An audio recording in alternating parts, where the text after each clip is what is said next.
ආයිබෝවන්. අද අපි මේ විස්තරාත්මක වැඩසටහනෙන් කතා කරන්න යන්නේ අපි සැමටම පොදු වුණු ඒ වගේම අපි හැමෝටම තියෙන ලොකුම ප්‍රහායලිකාවක් ගැනයි. ඒ තමයි අපි වයසට යන්නේ ඇයි කියන එක. අද අපි මිනිස්සිරුරේ සීමාවන් සහ වයසට යාමේ ජීව විද්‍යාව ගැන ටිකක් වෙනස් විදියට ගැඹුරින් සොයා බලමු. මේ කතාව පටන් ගන්න හොඳම තැන තමයි 1997 අවුරුද්ද. ජේන් කාල්මන්ට් කියන ප්‍රංශ ජාතික කාන්තාව ගැන සමහර විට අපිට අහන්න ලැබිලා ඇති. ඇය මිය යනකොට වයස අවුරුදු 122යි දින 164ක්. හිතා ගන්න පුරුවන්ද? ඉතිහාසයේ වාර්තා වුණු වයස්ගතම පුද්ගලයා ඇයයි. මේක කොච්චර අසාමාන්‍ය පුදුම සහගත දෙයක්ද කියනවනම් එක්තරා කෝටිපතියෙක් ලෑස්ති වුණා ඩොලර් මිලියනයක මුදලක් දෙන්න ඇගේ මේ වාර්තාල කඩන ඕනෑම කෙනෙකුට. ඒ කියන්නේ මේ වගේ ආයු කාලයක් කියන්නේ ඒ තරමටම දුර්ලභ විශ්වාස කරන්නත් අමාරු දෙයක්. හැබැයි විද්‍යාත්මක ඇත්ත කතාව මීට වඩා ගොඩක් වෙනස්. ඇත්තටම අපේ මිනිස්සුරේ හැදිලා නැහැ ඒ තරම් දිගු කාලයක් පවතින්න. සාමාන්‍යයෙන් අපේ උපරිම සීමාව විදිහට සැලකෙන්නේ අවුරුදු 9ක් විතර කාලයක්. ඉතින් ජේන් කැල්මන් කියන්නේ අතිශය කලාතුරකින් දකින්න ලැබෙන ව්‍යතිරේකයක් විතරයි කියන එක අපිට පැහැදිලි. එහෙනම් අපේ පළවෙනි ප්‍රශ්නය වයසට යාම කියන්නේ ඇත්තටම මොකක්ද? අපි මේක මුලින්ම විද්‍යාත්මකව තේරුම් ගනිමු. අපි හැමෝම වයසට යනවා කියන එක දන්නවා.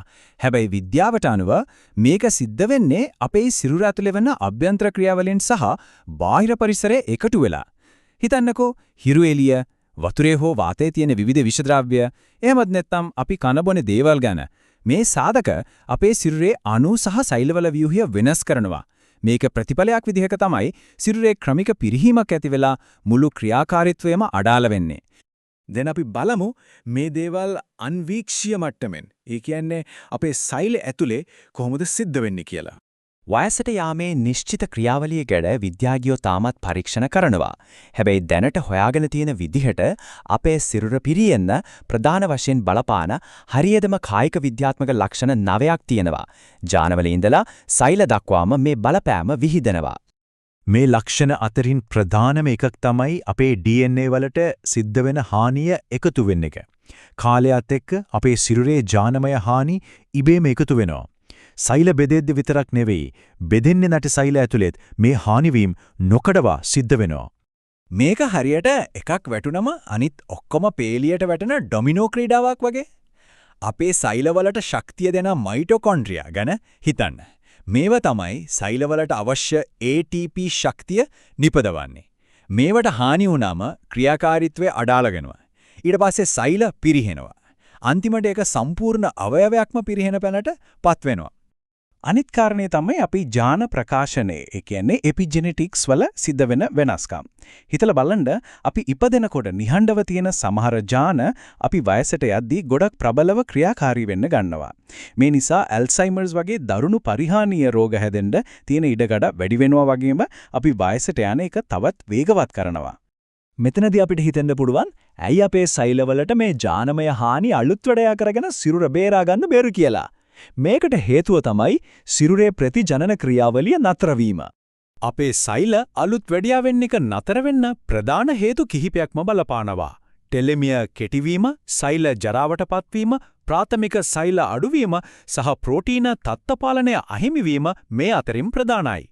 අපි මේවා එකින් එක කෙටියෙන් බලමු.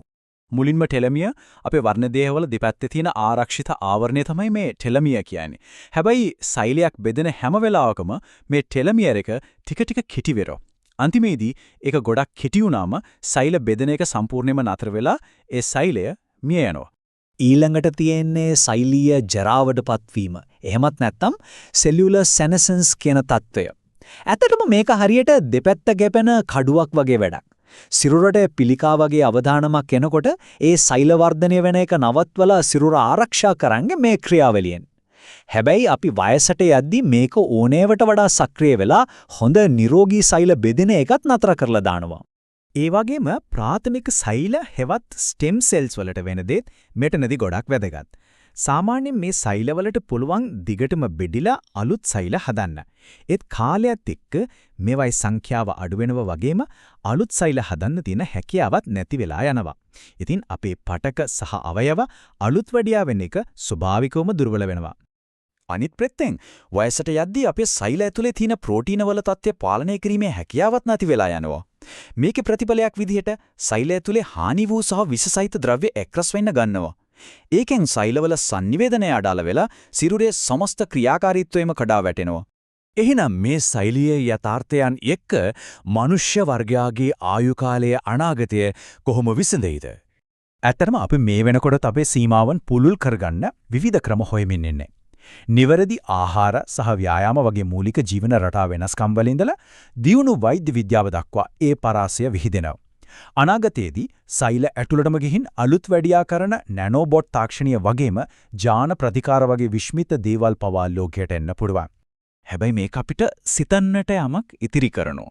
සිරුර ඇතුලේ ස්වභාවිකව සිද්ධ වෙන මේ වයසට යාමේ ක්‍රියාවලිය සම්පූර්ණයෙන්ම වෙනස් කරලා අනාගතයේදී එන නැනෝබොට්ස් හරි ජාන ප්‍රතිකාර හරි පාවිච්චි කරලා අපේ ජීවිත කාලය કૃතිමව දික් කරගන්න අපිට කවදා හරි ඇත්තටම පුළුවන් වේද? ඒ වගේම අන්තිමට ජේන් කැල්මන්ගේ අවුරුදු 122ක අසාමාන්‍ය වාර්තාව මතක් කරන ගමන් මේ දාර්ශනික ප්‍රශ්න ගැනත් අපි හිතලා බලමු. අපිට අනාගතයේදී මේ හැම තාක්ෂණයක්ම ලැබුණත් ඇත්තකම අපි දැන් ඉන්නවට වඩා තවත් ගොඩක් කල් કૃතිමව මේ ලෝකේ ජීවත් වෙන්න අපිට අවශ්‍යද? මේ ප්‍රහේලිකාව විසඳගන්න අපේ කුතුහලය අපිව කොතැනට අරගෙන යාවිද කියලා බලමු. මේ කරුණු හරහා අපිට අලුත් විදියට හිතන්න යමක් එකතු වෙන්න ඇති කියලා විශ්වාස කරනවා.